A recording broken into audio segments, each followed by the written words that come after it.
In a world overflowing with distractions, we seek meaning. How do we transform ambition into something deeper, into true fulfillment? I'm Pepin, CEO of Course Educa, and I've spent years helping businesses succeed by connecting their goals to something bigger. On the Meaningful podcast, we explore not just how to win in business, but how to grow as individuals. Through conversation with thought leaders, innovators, and everyday heroes, we uncover the stories that drive us towards something greater. Whether you're striving for success, seeking purpose, or just looking for the next steps in your journey, this podcast is your guide to navigating the intersection of ambition, growth, and meaning. So please join me and our incredible guests as we redefine what's possible in both business and life. Enjoy.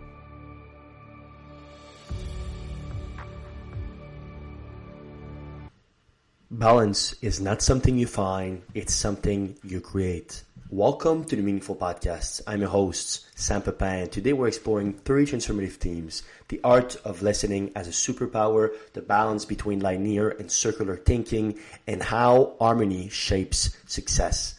Our guest today is Christopher Sigmond, a modern-day Renaissance thinker, holistic philosopher, and the author of The Way of Phi. Christopher has dedicated his life to exploring the intersection of philosophy, music, leaderships, and personal development. His approach challenged the fast-paced, goal-oriented mindset of the Western world, offering a refreshing perspective on achieving dynamic balance in life, business, and relationships. If you enjoyed this discussion, please let the world know with a like, a small review, or even a quick share. Your supports help more people find meaningful content just like this. Let's begin. Mr. Christopher Sigmond, welcome on the Meaningful Podcast. How are you doing? Thank you, Pepin. It's good to be here. I'm happy we're having this conversation. Looking forward. Absolutely. Now, I was looking forward to this one. We have both a personal and professional relationships, and what you're doing as the listening philosopher is quite interesting. But to kick us off, tell us more about Serious Sounds AB. Thank you. So Serious Sounds AB is my company. I founded it back in the 90s, actually, as a sole proprietorship. It's been going on since then as a side business while I've been studying and having different jobs in different careers, working in law, in railway engineering, as a teacher, and studying music and a lot of different things. And then for the last almost getting close to 5 years now, 6 years, actually, since 2020, early 2020, I incorporated it. So that's why it's AB at the end. And what I'm doing now is working as a holistic philosopher, which is basically to bring together all the different things I've done in my life, studying, as I mentioned, law, engineering, philosophy, music, leadership, psychology, languages, communication. And it's about being whole as a human being. So I'm supporting individuals who want to know themselves better. I worked with organizations, with the university here in Lund, South Sweden, has been my biggest client for the past 3.5 years. It's one of the top 100 universities. And we've been working around things like leadership development, collaboration, visions, future. But basically, I'm using philosophy. And I'm using the word philosophy in a traditional sense, as in the classic philosophy. So it's basically, philosophy means love of wisdom. So it's curiosity, wanting to learn, wanting to understand, looking at things from different perspectives. So much in our time and age is about specialization, whereas what I offer is kind of the opposite. It's more the generalist role, the one who looks at things from many different angles, makes associations, zooms in, zooms out, and reflects. So that's kind of the philosophical vocation that I pursue, and the services that I offer is to listen and to support others on their path towards wisdom and getting to know themselves better. Beautiful. And obviously, as you know me, this work speaks to me quite personally, as philosophy has always been a core driver of who I am as a person and how I operate also as a person. I want to start with truly your upbringing, because there's a lot of wisdom there as well, perhaps, and kind of like the bridge between two worlds that were quite interestingly shaped together as a family dynamic. You were raised obviously with a Swedish bourgeois mother and an Hungarian actually rebel father, as you describe him. Perhaps you can explain that a little bit. But I'd love to hear you speak a little bit more about sort of how these early lessons and how that perhaps the collapse of these no no the collide of those two worlds shape the work that you do today. Mm, thank you for asking that, and I think it's a great place to start. As essentially as a human being, all of us are a physical combination of our mother and our father. Like from in a biological sense, that's how we come into this world. And then if we live with our biological parents, we continue in this socialization process, and not just the genetics, but the memes as well, the mental genes and everything that comes from that. Um, so yes, my mother is Swedish and my father is Hungarian, and there was I would say a cultural clash between different expectations of marriage or different views on how things should be in a home. And as the oldest son, I became a mediator or a bridge builder or even a bridge between these two. So physically, I am literally a bridge between my mother and my father, if you will, but also in a relational sense. That was my role, listening to one, understanding my father's point of view, listening to the other, understand my mother's point of view. And even when they couldn't really understand each other, I could understand both. So um, from a very early age, I took on the role of being this bridge builder, diplomat, and that has really shaped my life in many ways and also shaped my career, what I'm doing. And as the listening philosopher, some of the work I do is exactly around collaboration. So like bringing people together who can't really see eye to eye or can't find a way to listen to each other, or understand each other, or even respect each other, and to support a process in which people actually start to respect themselves, each other, start listening, and then to shift things forward. So it's a very delicate work, but it's also very powerful work. And sometimes the process can be very straightforward. It doesn't have to take a long time if we come into the right kind of atmosphere, the right kind of ambience. So a lot of this is about being. It's not so much about doing, it's more about being and facilitating and holding space for communication to occur. So I had a long time to practice that growing up as a child. And it's not the role of the child, but so it happened that I had that role to sort of be holding together the family. I also have younger siblings, so being the one taking responsibility for things. And I think it's natural for the oldest sibling to be responsible. I think it happens a lot of times, um, perhaps more so for me than for some people. But that was a thing that made a big mark on my early years. Right. I love this quote, which is harmony makes small things grow, lack of it make great things decay. When you're talking about your family dynamic, would you say that perhaps as the obviously oldest child, you were able to be that the harmony that was necessary growing up, that glue, that bridge, perhaps that was necessary for that for everybody to understand each other, respect each other.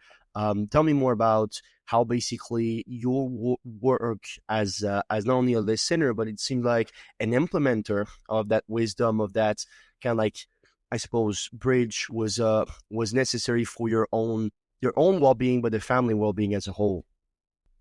Well, I wouldn't go so far.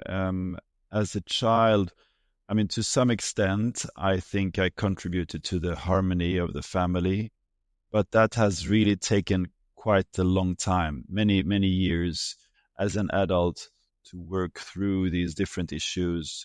So as a child, it was more on the level of making things work as well as possible. And I wasn't the only one. I mean, we were all trying as best as we could as a family to make things work. And I had this role of kind of the mediator role.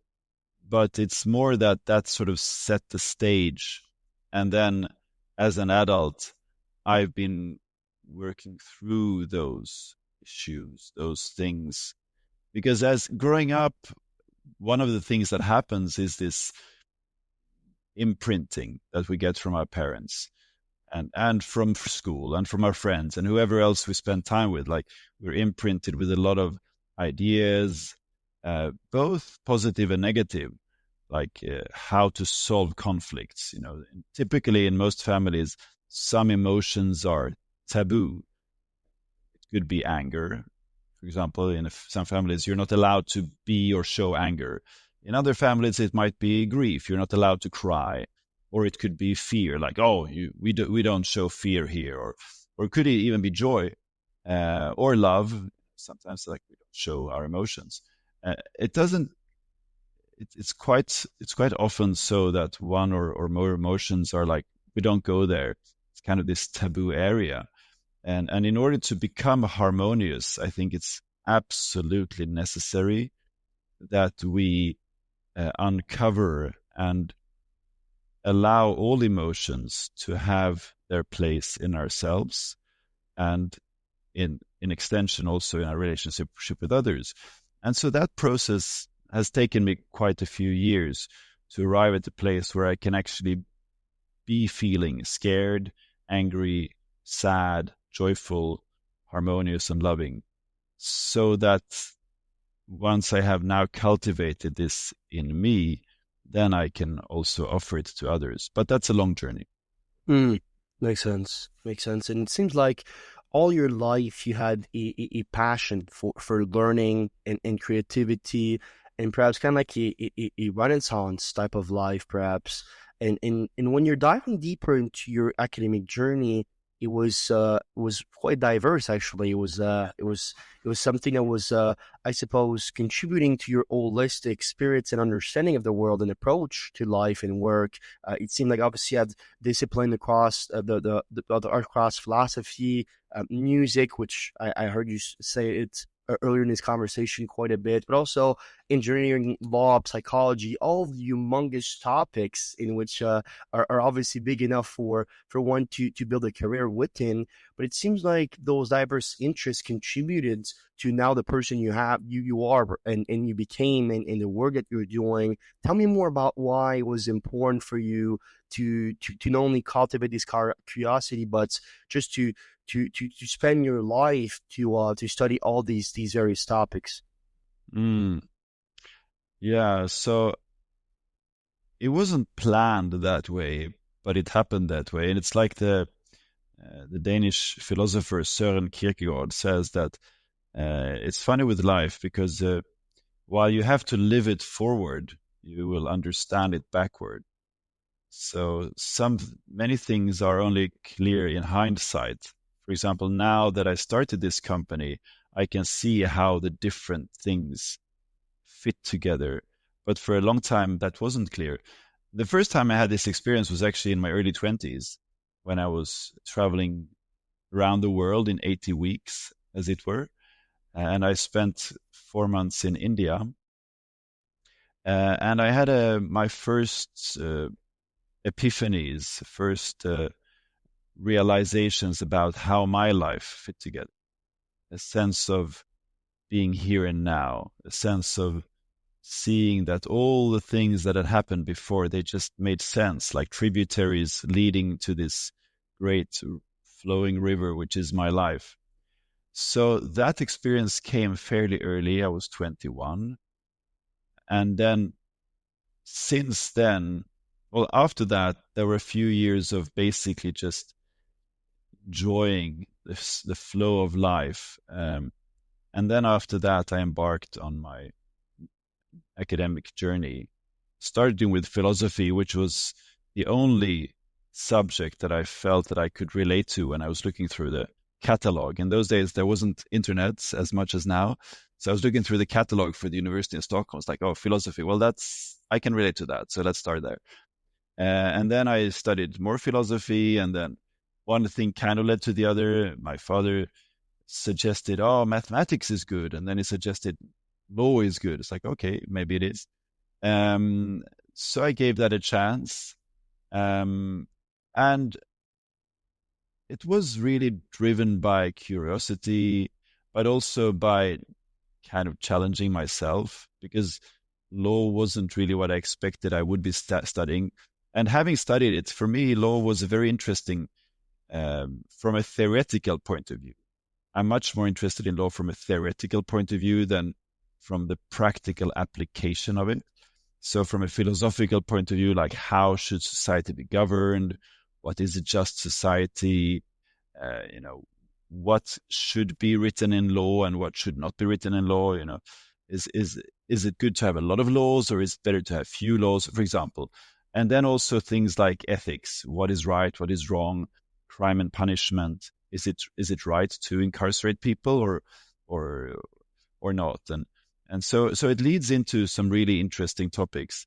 And then I tried to, and then I thought after a few years, I thought, okay, I'm going to try working with law and see how this resonates with me. So I was working with property law, which in itself was interesting. The most interesting, rewarding part of that was that I was on this project selling municipal property to people who were owning houses. So they were owning the houses, but they were renting the land. And so they were given the opportunity to buy the land as well. And so finding the right price. And the interesting thing about that was that the decision at the end of the day had to be made by the politicians. And we managed to get to an agreement which all the different politicians could be on board with. So in Sweden, there are quite a few political parties. I think there were 7 at that time in the municipal government. And so all these 7 parties, from the right wing to the left wing and the ones in the middle, they all agreed that, okay, this will be a price which we can live with, which was the most interesting part, because for me, politics tends to be kind of this partisan or polarizing force. Often it's like it's us against them and pitching things against each other. But that was an experience of the opposite. It's like we want to find a consensus around a level which is not too high, not too low, just right. And so that was interesting. But then after that, I also realized that law isn't really my thing. Like, I couldn't really feel that there was room for the whole of me in that box. So I kind of started coming back to music. I've been writing songs since I was 5, and I thought maybe I should give music a chance. So I started doing more of that. It actually started with a dream.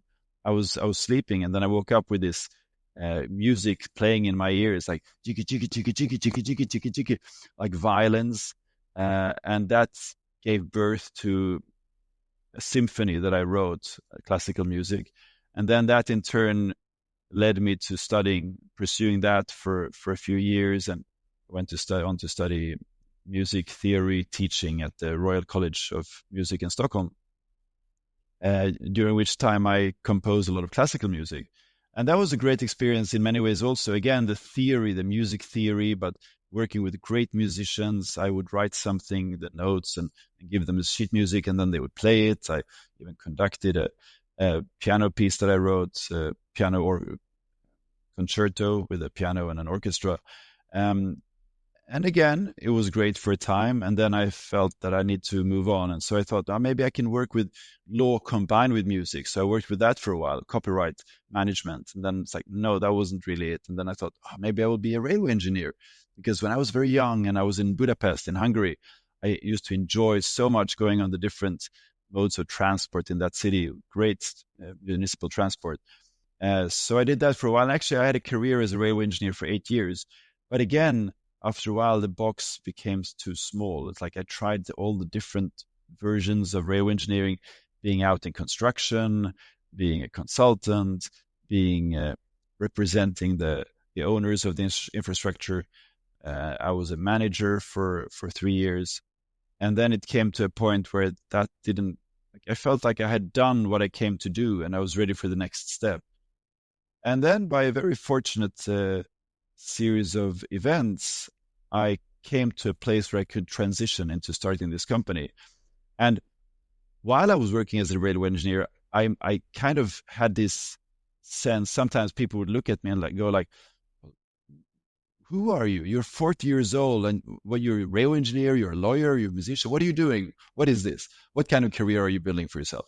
And then now that I'm running my own company, it's like these things start to make sense. Like all the grounding work that came into the railway engineering, like both literally grounding because it has to be grounded since it's electricity, but also it's a physical thing that we build. So and also being in that kind of realm, very kind of rough and tough, very male dominated, being walking with these heavy boots, like big things of iron and stone and concrete. It was a quite grounding experience, also in a psychological point of view. Um, Working in law, very theoretical, very subtle focus on what words to use exactly to explain what you mean, to moving to the music, the artistic, the emotional realm, like how can I express things, these emotions which are so intangible, I can express them in music. I wrote my thesis in philosophy about music and emotions. So moving through all these different things and then coming together in my current business, I'm drawing from all these experiences, building this holistic kind of approach to who I am as a person, who we are as individuals, relations, who we are as a society. So again, now I'm having this experience that I had in my early 20s in India, how things came together. Again, I'm having this experience now for the past, building up for the past 4 or 5 years and kind of reaching a peak now when I turned 50 a few months ago. And, um, and I just also finalized my first book, which is kind of a symbolization of how all these things have now come together. Yeah, it's it's quite incredible because those decades of work on yourself, on others, on studying, shaped a quite complex person. And I wanted to reflect on that with you, if possible, especially in the Western world. Tell me how it is in Sweden, but in the Western world, we have this idea where we need everything to be very quick. We need everything to fall in place very quickly. We need to succeed very quickly. We have all sorts of movement, like the FIRE movement, for example, which is financial independence, retire early. All these ideas in which it's now, even quite yesterday, perhaps just philosophically speaking, for you as a person who spent decades to came to multiple peaks of understanding of harmony, of ways of saying, hey, I am a person now in which wants to embrace XYZ, and therefore that will shape my life, my career, my work, and so on.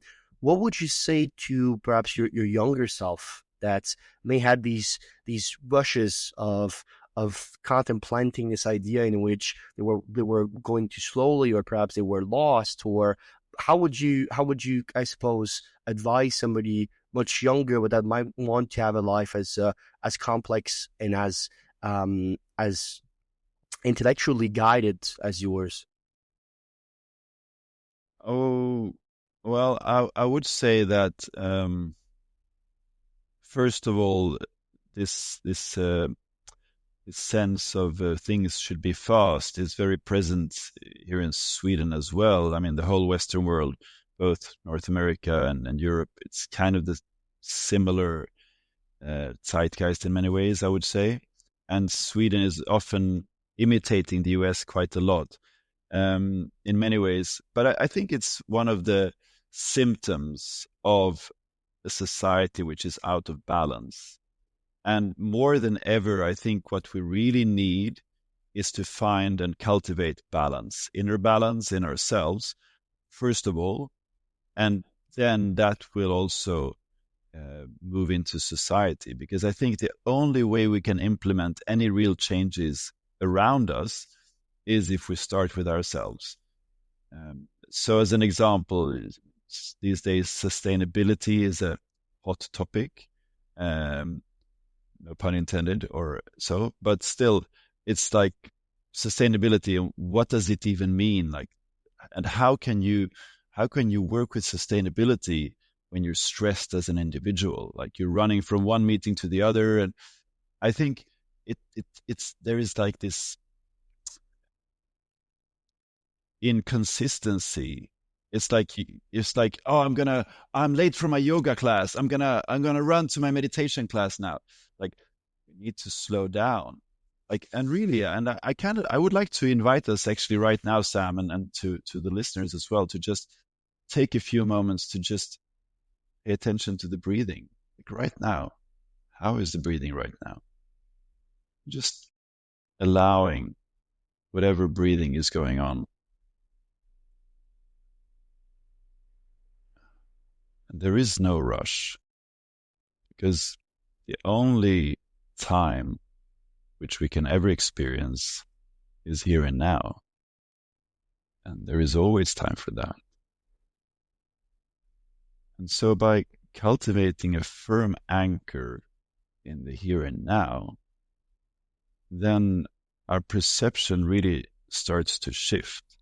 Like it's not really about, will I make it in time to go there? Because I am already here in this time. So I think that is really where it starts. And for me, my journey has really been a lot about patience, learning patience. And I wasn't very good at patience in the past. And so life sent me lessons to learn more patience. It didn't go away, it just took a little bit longer. So it's kind of like this expression, if you, I don't remember the expression exactly, but yeah, now I remember. What you resist persists. So if it's like, oh, I need to have this now, it's like, oh well, then you probably will take longer.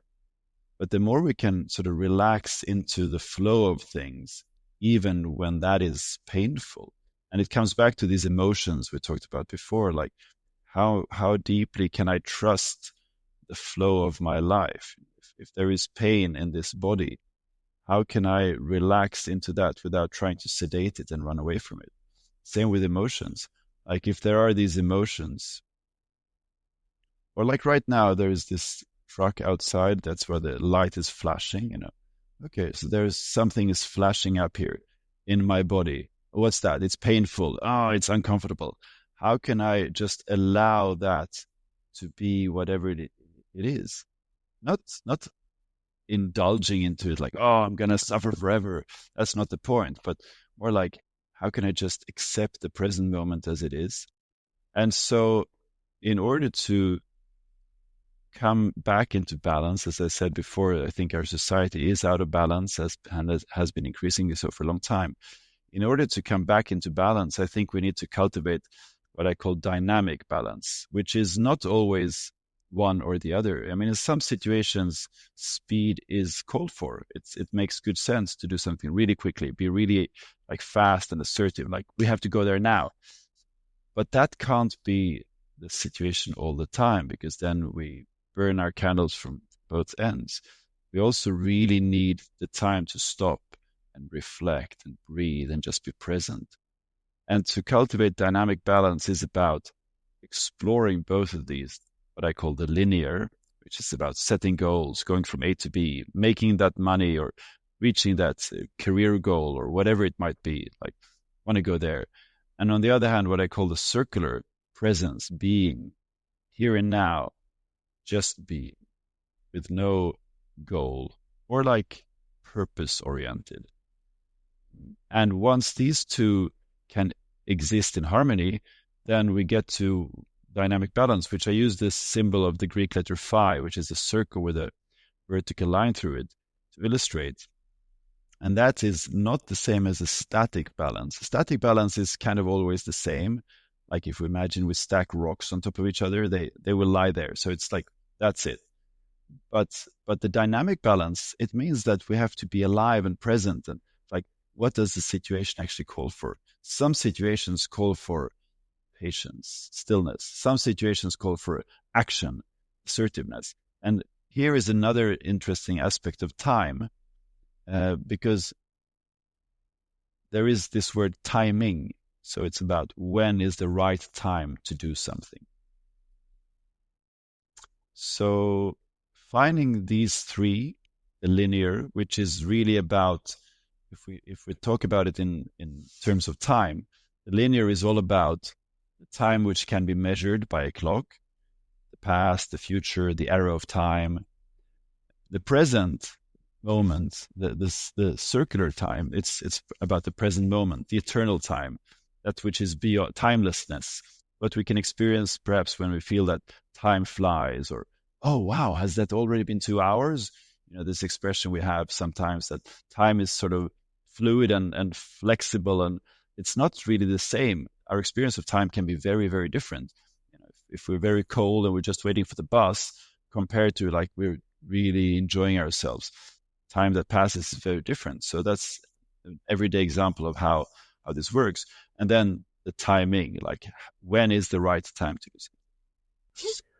One of the core principle of your philosophy is the art of listening. This comprehension in which we must build connections and perhaps understanding through very, very deepful and active listening.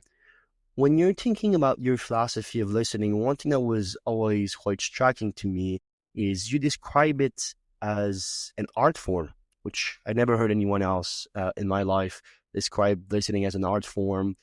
Why do you describe it that way, and perhaps just how deeply meaningful and important listening is in a world that seems to be going at 1,000 miles per hour? Mm, thank you for asking that. I'm not sure why I call it an art form. Perhaps it's a lost art in many ways. Perhaps it has to do with that so much of what's being rewarded is talking, saying, like selling, making your point.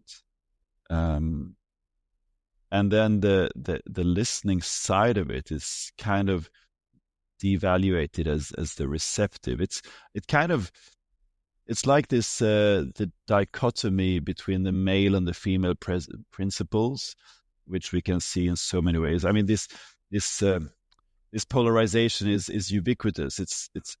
It's really everywhere. That's why I think it's so important to address it. It's because it's the more I've investigated this and the deeper I'm digging, I'm just seeing it at every turn. And I think if we are to be in a fruitful conversation, then listening is absolutely imperative. It doesn't really work. Like I'm sure we've all been in a situation where two or more people come together and all of them are screaming and everyone wants to scream louder and like what they want to be heard. Like that's not a conversation. That's like a chicken farm. It's like it doesn't really lead to anything. So I think first of all, listening is absolutely necessary for there to be communication. But I think another part of it is that if we think of something as an art form, then perhaps we can approach it with some more reverence than a mere skill. It's something, there's more to it. Like there's so many different levels to it, much as speaking has so many different levels to it, and tone of voice and singing and how you use your language to express your point, how to ensure that you come across with what you want to say. Similarly, listening is not just about shutting up, it's about really being present. There are many different ways to listen. There are many different things that the listener does in the listening. Um, so I think of the listener and the listenee. So the listenee would be the one talking, which is typically the main protagonist, the one who's talking. But what about if we shift this around and say, well, there is the listener and then there is the listenee, the one who is to whom we listen. the one we listen to. Um, but most of all, and I think with really pretty much all these philosophical topics that we're broaching, it's really about putting it into practice. So we can talk about it and theorize about it all we want, but to really get an understanding for why listening is an art, I propose to start putting it into practice, like really start to listen. And listening is not just listening to what someone else says, it's also paying attention to what is not being said. It's also listening to what is going on in me when I'm listening. Again, maybe there are sensations arising in my body. Maybe there are emotions. Maybe there are ideas.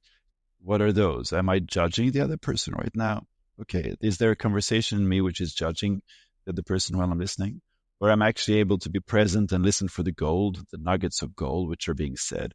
Or can I just open my listening and just be purely present and see what comes out of that? Curious point of view. So there is a lot in listening. I recall Ralph Nichols said something around the lines of the most basic human need is to understand and to be understood. And the best way to understand people is to simply listen to them. When I look at the way we raise people in the Western world, I think we teach them quite a bit about being understood, about talking, about communicating their feelings, about how they experience the world, what they want out of others. But we teach very poorly, or perhaps absolutely none, basic education towards the simple fact of understanding the other person. The listening portion is something that I think not only we miss the mark on, we completely overlook. Um, do you agree with that? And perhaps what do you think that is from an educational standpoint? And I think it's a very interesting point you're raising here, Sam. And I was reminded of my friend Thomas Power, who's a master networker based in the UK, and he talks about listening as a service, and he started talking about that a few years ago. And then I did a listening circle workshop with him and a few of his team, and then after that he said, "Oh, this is listening as a service. This is what I've been talking about all these years." Uh, so I think it's I mean, a lot of the education system is still based on the idea of the teacher standing in front of the classroom, giving the pupils the knowledge, and then as a pupil, you're supposed to shut up and listen, and it sort of goes on. And as a child, I mean, there are many other examples, and this is certainly not true everywhere, but there is still this kind of systematic idea. And even if we go to conferences as adults or higher education, I mean, a lot of times there is this setup in which you're supposed to listen and just absorb the information from someone who knows, like the expert will have their say, and then we'll sit and listen. And I mean, there is a place for that. For example, if we're watching a movie, it makes sense not to talk while because it's the movie and we're going to disturb the others who are there. But on the other hand, if that's all we do, if we just sort of expect it to take in, then it kind of erases us as well. Like then we're just being programmed. It's like this now there is a programming going on. Um, so there is something to be said for critical listening, and then to make up your own mind. Um, but it's a more subtle form of, and I think it's also that in order to really do that, you have to be prepared to hear a lot of things and not just what you want to hear. Like if you really want to listen, maybe you're going to hear something that you didn't really want to hear, something that didn't feel so good. And then you will have to be resourced to deal with that as well. So it's not so easy always to really listen, but there is great power in that. Like the expression, silence is golden. I would say listening is golden. It's not just about being silent. There is silence. That's one part of it. That's kind of like a prerequisite to listen, that you're silent. But there is more. Interesting. Interesting. And you talk a lot about harmony in teams, this understanding in which obviously leaders and collaborators, as you call them, can focus on how listening and understanding create balance and effective collaboration. I think that's the bottom line of it. Um, when you're thinking about harmony, not just as a personal goal, obviously being in harmony within yourself, within your spirituality, your psychological, perhaps implementation of the world, your physical being, and so on. When you're thinking of it as a collective word, the definition of it and how it is basically important in achieving organizational success. Why do you think that's such an untapped basically topic? And I suppose how do you specialize in not only bringing your awareness but increasing the implementations of listening in order to optimize business success? Hmm. Well, that's topic that we could spend several hours talking about, I think. But um, I mean, I'd like to start by saying a few words about the book that I mentioned before, which I released recently, The Way of Phi. The subtitle of the book is Bridging Polarization Through Dynamic Balance. And that's really an important part of this, I think.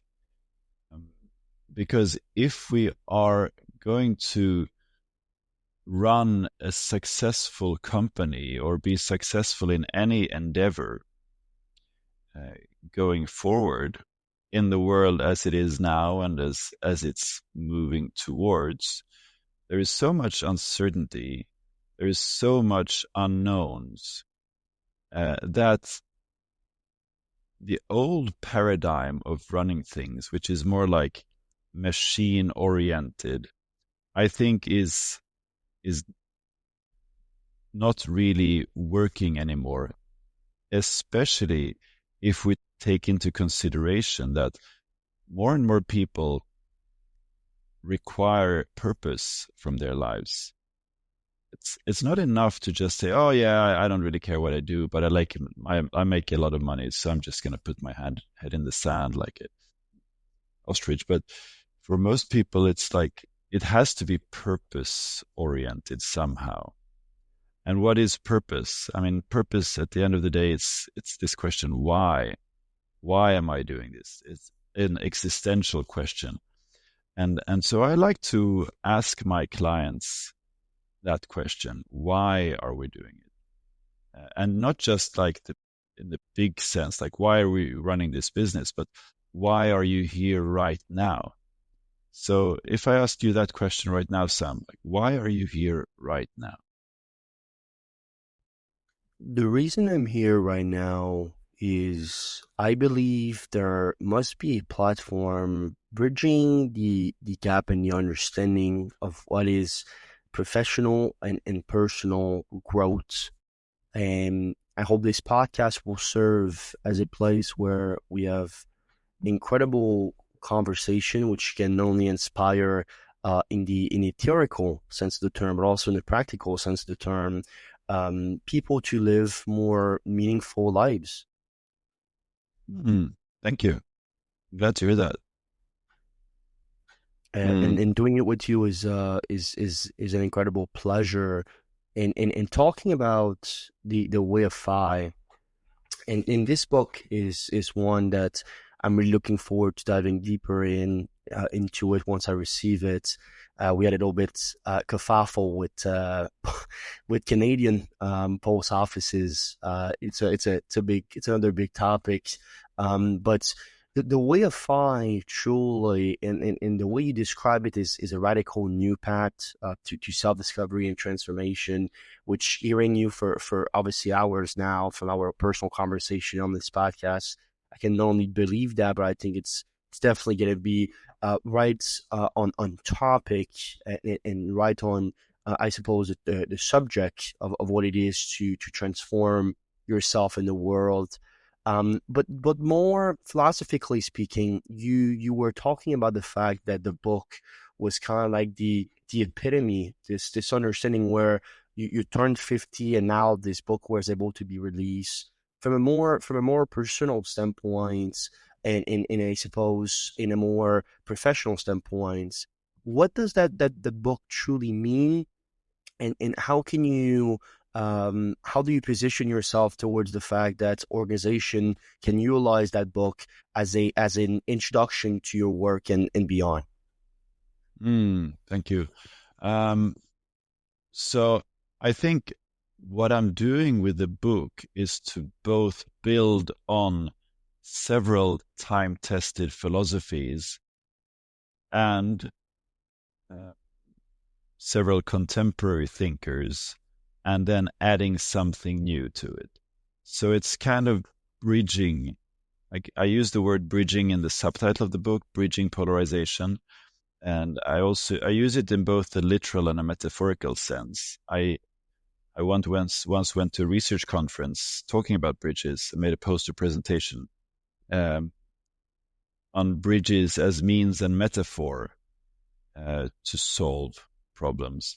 So I think the bridge is a powerful symbol and a powerful tool, and something we can cultivate in ourselves, as we started with, being the bridge between mother and father, and not just biological mother and father, but like the principles of mother and father. So if we think of, again, the principles of the linear as the masculine father and the circular as the feminine, the mother, like how can we find the point of balance between these two? So sure, many are familiar with the symbol of the yin and yang, this Taoistic symbol. Um, and that in itself holds deep wisdom. But what I find is that more often than not, in these Eastern schools of thought, whether it's Taoist or Buddhist or any other of these more philosophies, Eastern philosophies, they tend to be emphasizing the circular aspect more. So even if it talks about the yin yang and the opposites and how they melt together into one, again there is this one. So there is the circle of the yin yang, which is sort of the big structure, and somehow the most important dimension, I think, which is often overlooked, is this dynamic balance between the two. And so if we apply that to a business setting, again, sometimes we really need to move forward and act, and other times we really need to relax and just have patience. And I think a few years ago, Corona was a good example of how this can play out. I started my company in this new company in March 2020, which was just when Corona hit the world. And it's like, what's going on? So my company didn't really get off to the start that I thought, and several of the clients that I thought I would have, and people are talking like, now we're not making any investments at all. Now we're just being very, very careful and just holding back because there's so much uncertainty. Uh, and I think that's one situation in which the opposites might be better. Like when there is great uncertainty, which there is now as well, in many senses of the word, that's probably a good time to invest, even if we don't know the outcome. That's probably a good time to really look deeper, to really go working on these sometimes called the soft skills. Because more often than not, corporations tend to think that, well, the most important thing is that we make money. And while it's true that the company needs to make money, if that is the sole purpose of the company, that doesn't really serve to inspire anyone except perhaps the owners of the company, and even if that is kind of short term. Yes, it is absolutely.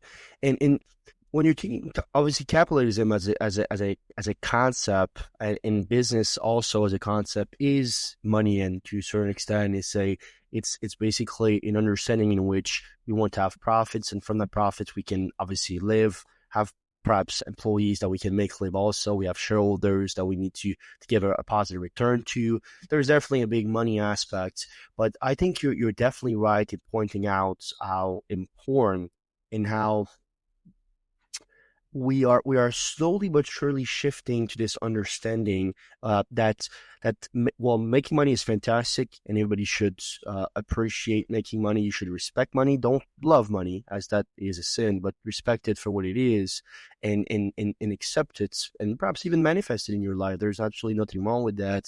But having a higher purpose to what you're doing, to a point where you're helping the world also, in addition to obviously being profitable, is definitely the promised line. For you, would you say that this holistic understanding of not only listening but understanding might be able to guide us and perhaps steer the ship towards that promised line, or at least is it a positive step forward? Yeah, I think that's a very interesting observation.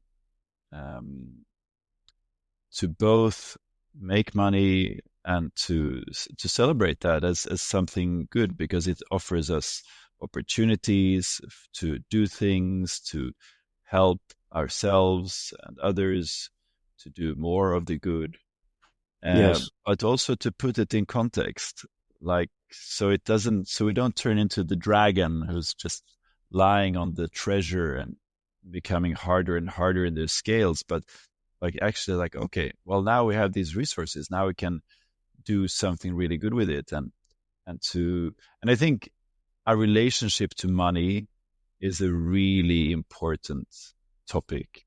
It's also many times kind of taboo to talk about money. And I think it's important to do so. I think it's important to go deeper, as with the emotions that we talked about earlier, like to really feel into, like, how do I relate to money? What was the story, again, from my mother, from my father? What was the story around money in my home? What was the story around money among my peers? What is it now? How do I actually relate to money? Is it something that I want? Is it something that I feel is kind of bad? And to really go deeper into that, because in this linear society we live, so much is driven by money. Money in itself is a very linear concept. It's like more is good, less is bad. It's very simple. It can be numbered with a number, and so it's very convenient. And I think that's one of the things that's so alluring with it, that we can translate so much into a number, and then we know if it's good or bad. But that's also can also become misleading, because it's filtering out so many other things which we cannot measure in that way. Many things which are very valuable cannot be measured. For example, love, relations, or enjoyment. I mean, you can try. It's like, oh, how much did I enjoy that? Oh, that was a 5, that was a 3. It doesn't really make sense. If we're really present and just like, I'm going out skiing, it's like, wow, this is a great run. Okay, now I'm going to measure it and compare it to another one. No, you don't want to do that. You just want to enjoy it. So there are many things that cannot be measured, and there are many things that we shouldn't try to measure either, because that takes away the magic. So the ultimate balance between the two is to be able to both be in the linear concept of things like money, setting goals, like what is the company going to do? What personal goals do I want to set up? Where do I want to go from here? On the one hand. And on the other hand, to remember the circular, the presence. Why am I here? What is really important? Feeling the love, feeling the relations, feeling the connections, and then allowing both of them to coexist, even if it seems to be a paradox.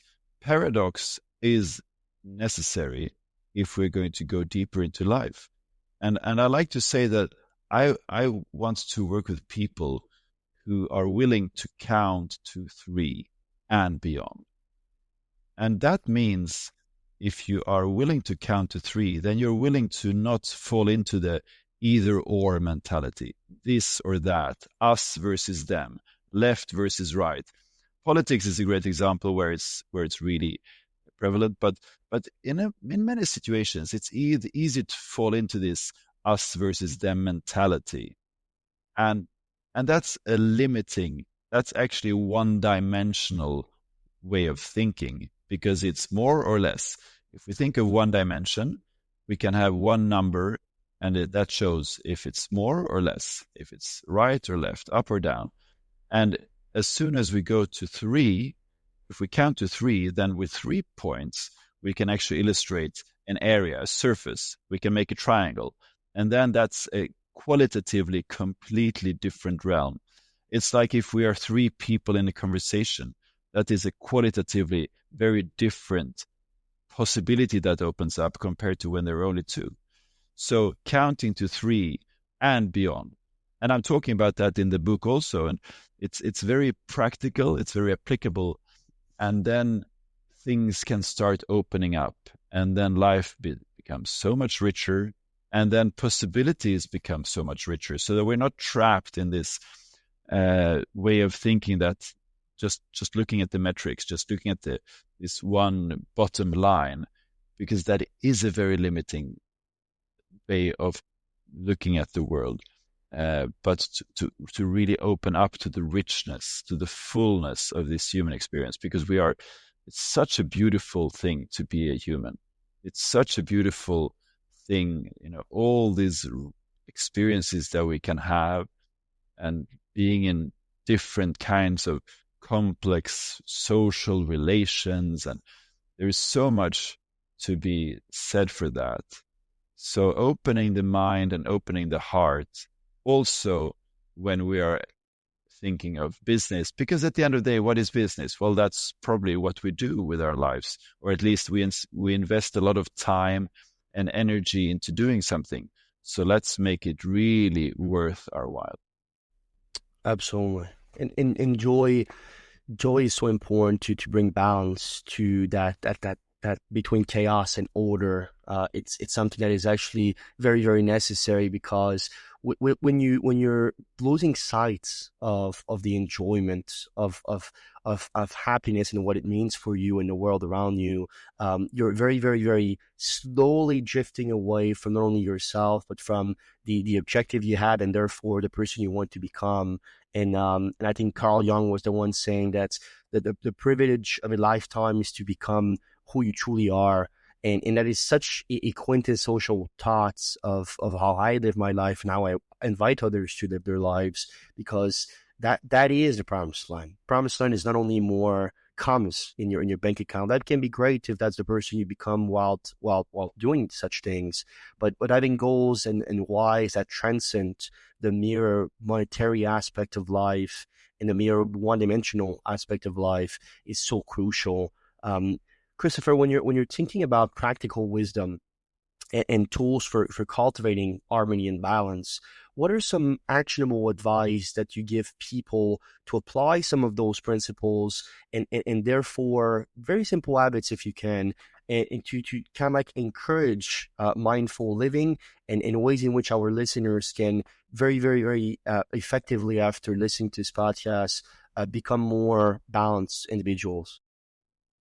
Mm, well, I have many, many different practical exercises in the book, and it kind of depends where you're at.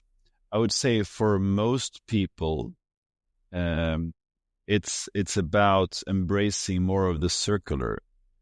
For some people, it's about embracing more of the linear, and but for pretty much everyone, it's about finding the dynamic balance.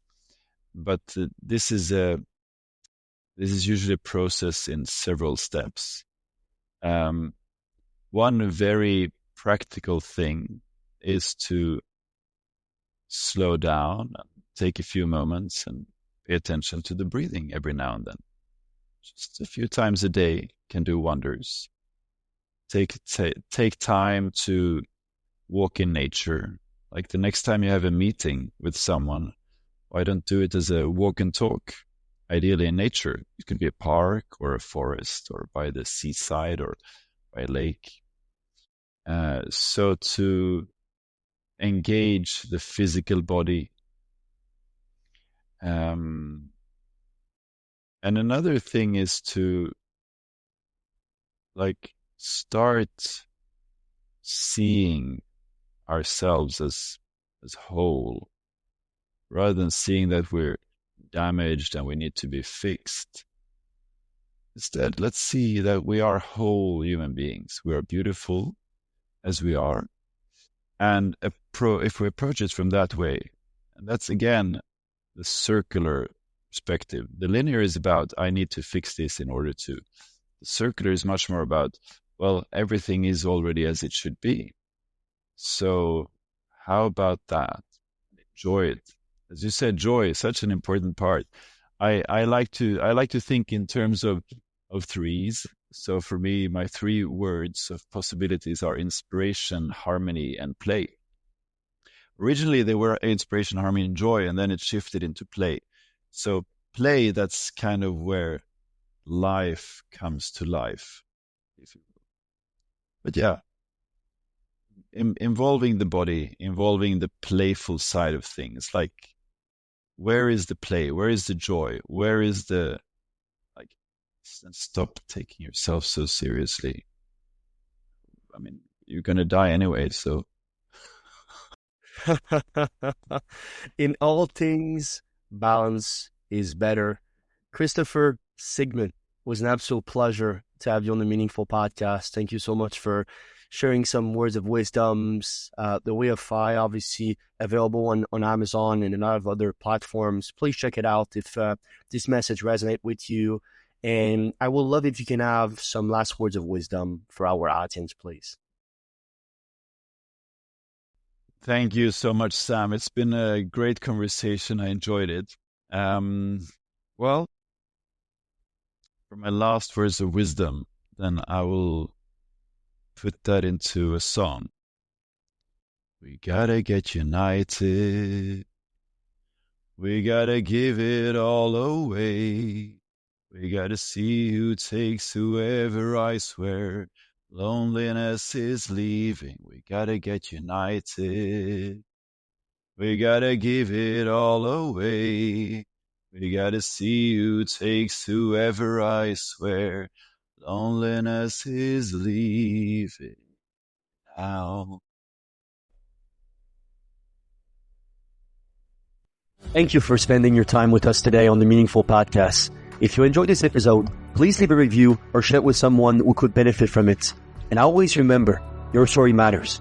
Make it meaningful. We hope to see you next time.